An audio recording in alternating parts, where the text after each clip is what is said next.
उफ, मैं इतनी देर तक सो गया, तुमने उठाया भी नहीं मुझे। आज हफ्ते बाद नासिर का दूसरा डायलिसिस हुआ था। ड्यूटी के बाद सुबहान सीरत और नासिर को अस्पताल ले गया। वहाँ से फारिग होकर इन दोनों को घर छोड़ा। खुद वापस अपने घर जाने का इरादा किया, मगर सीरत की ज़िद के बाइस खाना यहीं खा कर जाओ, इससे रुकना पड़ा, क्योंकि कल इसकी और काशान की बर्थडे थी। कल वो चाह कर भी टाइम नहीं निकाल पाता कि सीरत के पास चक्कर लगाए। खाने के बाद इसकी आंख लग गई, इसे खबर ही नहीं हुई। सीरत के जगाने पर इसकी आंख खुली तो मगरिब का वक्त हो रहा था। अच्छी गहरी नींद सो रहे थे, इसलिए अच्छा नहीं लगा उठाना। सीरत ने चाय का कप साइड में रखकर कहा, मैं सो रहा था, लेकिन तुम क्या कर रही थी? वो सीरत को खुद से करीब करता हुआ पूछने लगा। तुम्हें देख रही थी, सीरत ने मुस्कुराकर जवाब दिया। इसे अंदाज़ा हुआ निकाह के बाद सुबान की जिम्मेदारी बढ़ गई है। ड्यूटी के साथ साथ अपना घर, और अब डेली यहाँ पर भी चक्कर लगाता था।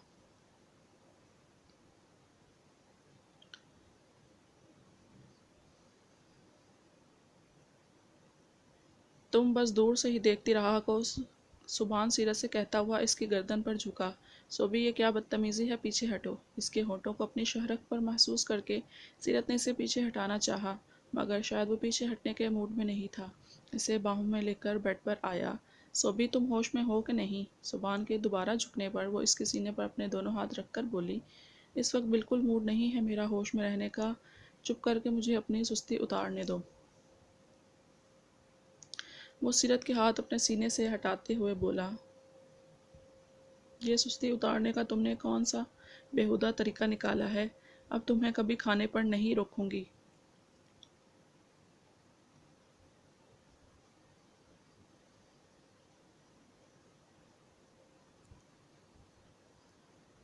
वो अपनी सुस्ती उतारने में मगन था और सीरत मुसलसल बोलने में मगन थी।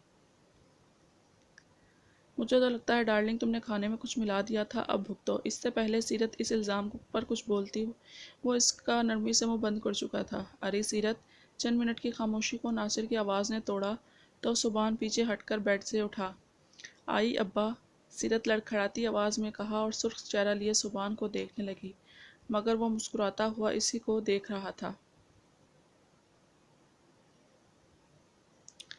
चाय थोड़ी ठंडी हो गई है, सुस्ती भगाने के चक्कर में। सुबहान सर खुजाता हुआ इसको देखकर बोला, चुप करके ठंडी चाय पियो, वरना ये कप तुम्हारे सर पर तोड़ दूंगी। वो दुपट्टा दुरुस्त करती हुई रूम से बाहर निकली। सुबहान भी चाय पीने लगा और कप लेकर नासिर के रूम में चला गया।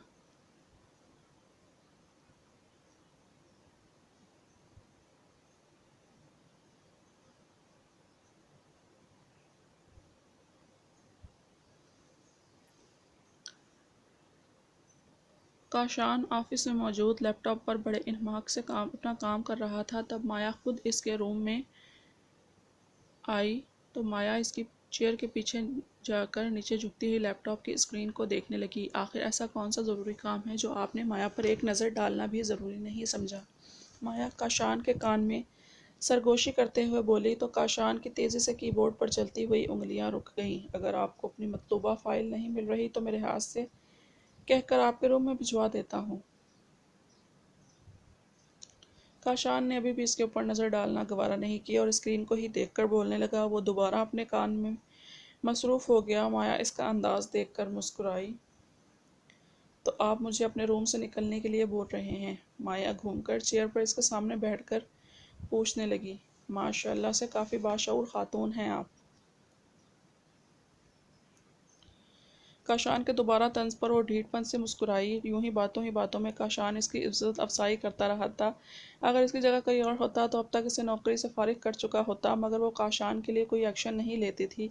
और ये बात काशान को भी समझ नहीं आती थी कि हफ्ते 10 दिन बाद माया को क्या दौरा पड़ता कि वो काशान को सच करने पर उतर आती, फिर काशान के रद्द अमल पर मुस्कुराती रहती।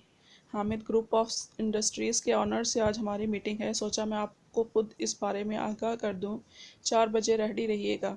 अब के माया की बात पर काशान ने इसको देखा, मगर शकीब साहब तो इनके साथ किसी भी डीलिंग के लिए मना कर चुके हैं।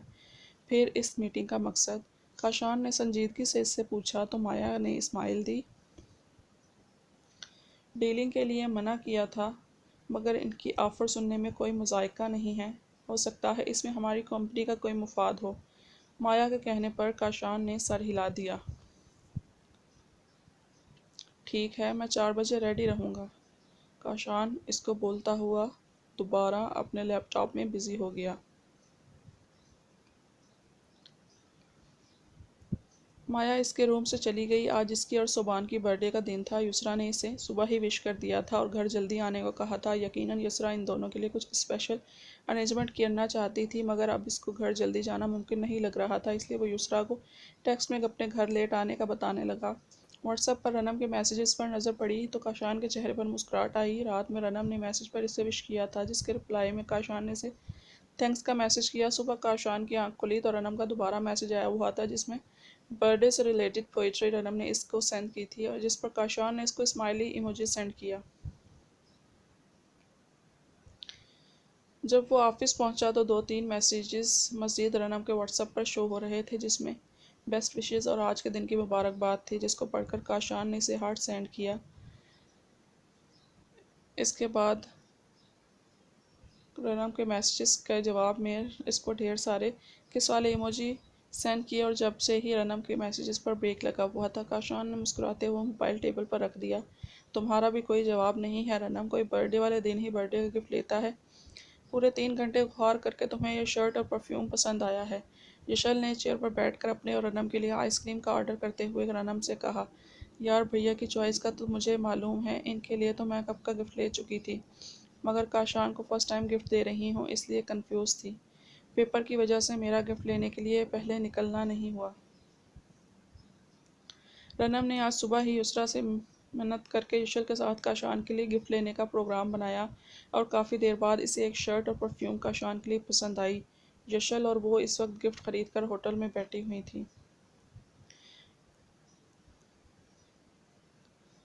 पूरे 3 घंटे का वक्त लगाकर रनम बीबी ने काशान के लिए कुछ पसंद किया है, यानी कि दाल में मुझे कुछ काला काला लग रहा है। निशल ने रनम को देखते हुए शरारतन कहा, पागल हो गई हो, ऐसी क्या बात है? भैया के भाई हैं वो और हमारी फैमिली का हिस्सा, जब भी सोच समझ कर गिफ्ट लेना था। रनम की बोधी सी वजाहत ईश्वर को हजम करना मुश्किल हुई, मगर मुझे लगता है तुम भैया के भाई को भैया नहीं सैया समझती हो, जब भी तुम्हारे मुंह से काशान के लिए भैया निकलना थोड़ा मुश्किल हो रहा है। रनम अब कम से कम मुझसे मत शर्माओ, बता भी दो क्या बात है। मगर मुझे लगता है, यशल ने मुस्कुराते हुए पूछा तो रनम के चेहरे पर कई एक रंग एक साथ आए। मालूम नहीं दिल कब कैसे इनकी तरफ माइल हो गया। थोड़े अकड़ू टाइप इंसान हैं, मगर दिल के बुरे नहीं हैं। अच्छा लगता है इनके साथ वक्त गुजारना। रनम ने मुस्कुराते हुए यशल के साथ अपनी फीलिंग्स शेयर की। अचानक रनम की नज़र एक खूबसूरत और मॉडर्न सी लड़की पर पड़ी, जो कि इससे 3 सीट छोड़कर किसी आदमी के साथ बैठी हुई थी। मालूम नहीं क्यों रनम को लगा जैसे वो काशान हो। उलझन दूर करने के लिए रनम उठी और इसके टेबल की तरफ बढ़ी। माया इसे मीटिंग का कहकर होटल में ले आई थी। काशान बार बार घड़ी देखने में मसरूफ़ था। कितने बजे मीटिंग का टाइम दिया था आपने? काशान ने चेहरे पर बेजारी लाए तीसरी दफ़ा पूछा। वैसे ही वेटर एक केक लेकर आया और टेबल पर रखा, जिस पर माया मुस्कुरा दी। Many many happy returns of the day. Kashan Maya candles जलाती हुई बोली।